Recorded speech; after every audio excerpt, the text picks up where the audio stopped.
नमो नमः। मैं हूं ममता ठाकुर और आपका बहुत बहुत स्वागत करती हूं अपने चैनल पर। आज हम छठी कक्षा की संस्कृत की पाठ्य पुस्तक मंथन भाग 1 का पाठ 9 कारक कम कऊ कान इसका हिंदी अनुवाद आपको बताएंगे। तो सबसे पहले यहाँ पर बताया गया है आपको, इसे मैं आपको सरल तरीकों में सरल शब्दों में समझाऊंगी, क्योंकि मैं हमेशा प्रयास करती हूँ कि आपको जो है संस्कृत और हिंदी दोनों विषय जो है आपको बहुत अच्छी तरह से समझ में आए। तो जिस शब्द पर क्रिया का प्रभाव पड़ता है उसे कर्म कहते हैं। अब क्रिया किसको कहते हैं पहले तो ये समझिए। क्रिया कहते हैं कार्य करने को, या कोई कार्य घटित होने को, या कोई कार्य होने को। तो कोई भी कार्य जो हो रहा है या कोई कार्य घटित हो रहा है उसका प्रभाव किस पर पड़ता है, मतलब वो कार्य किससे जुड़ा है, उसे कहते हैं कर्म। देखिए, कर्म और क्रिया दोनों अलग अलग चीजें हैं, इनको एक मत समझिएगा, दोनों अलग चीजें होती हैं। जैसे संस्कृत का यहाँ पर एक वाक्य दिया गया है, इसके द्वारा आप समझिए। रमा पुस्तकम पठती, रमा पुस्तक पढ़ती है। तो रमा क्या पढ़ती है? पुस्तक को पढ़ती है। तो पुस्तक यहाँ पर कर्म है। अब मैंने अभी बताया था कि क्रिया कहते हैं काम के करने को या घटित होने को। तो यहाँ पर काम क्या हो रहा है? पठन, पढ़ने का काम हो रहा है। तो पढ़ना जो है क्रिया है, पुस्तक जो है, पुस्तकम शब्द यहाँ पर कर्म है, और रमा जो है कर्ता है। कर्ता कर्म क्रिया। ठीक है।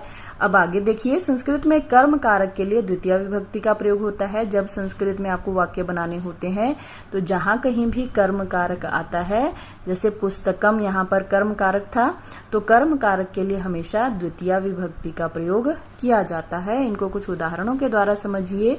सा मालाम धार्यति, वह माला पहनती है। अब मालाम यहाँ पर द्वितीय विभक्ति है। छात्रा किम करोति, छात्रा क्या करती है? छात्रा लेखम लिखती, छात्रा लेख लिखती है। कृषकः कौ नयति, किसान किनको लाता है? कृषकः वृषौ नयति, किसान 2 बैलों को लाता है।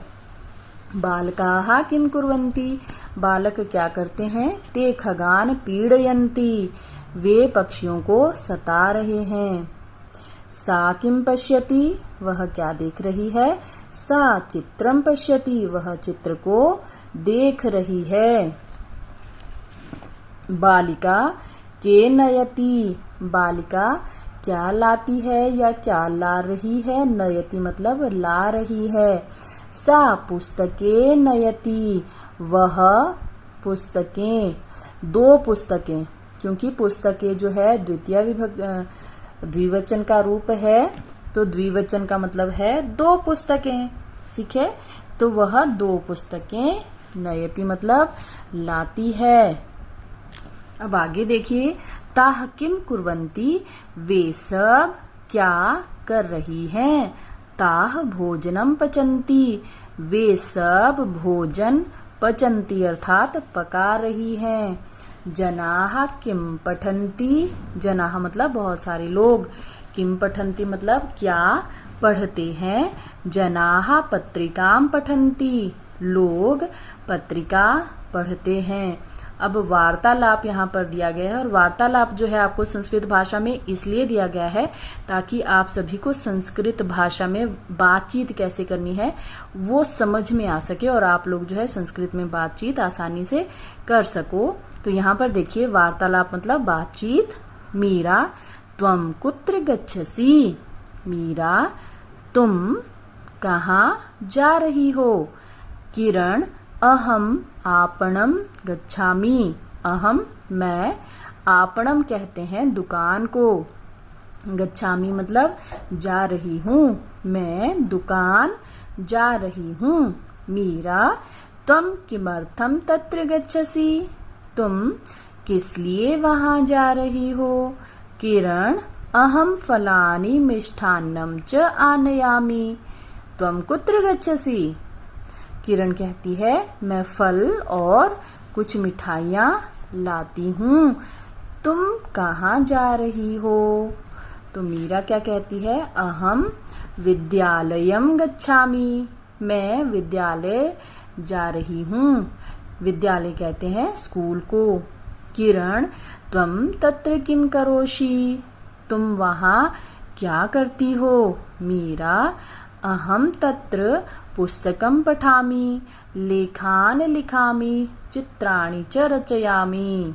तो मीरा कहती है कि मैं वहाँ पर पुस्तक पढ़ती हूँ, लेख लिखती हूँ और चित्रों की रचना करती हूँ, जिसको आप लोग ड्राइंग कहते हो ना। तो चित्र की रचना करना वही उसी में आता है कि मैं वहाँ पर पुस्तक पढ़ती हूँ, लेख लिखती हूँ और चित्र बनाती हूँ। इसके साथ ही ये अध्याय समाप्त होता है। वीडियो को देखने के लिए आपका बहुत बहुत धन्यवाद। यदि फिर भी कुछ समझ में नहीं आता है तो मुझे कमेंट करके ज़रूर बताइएगा।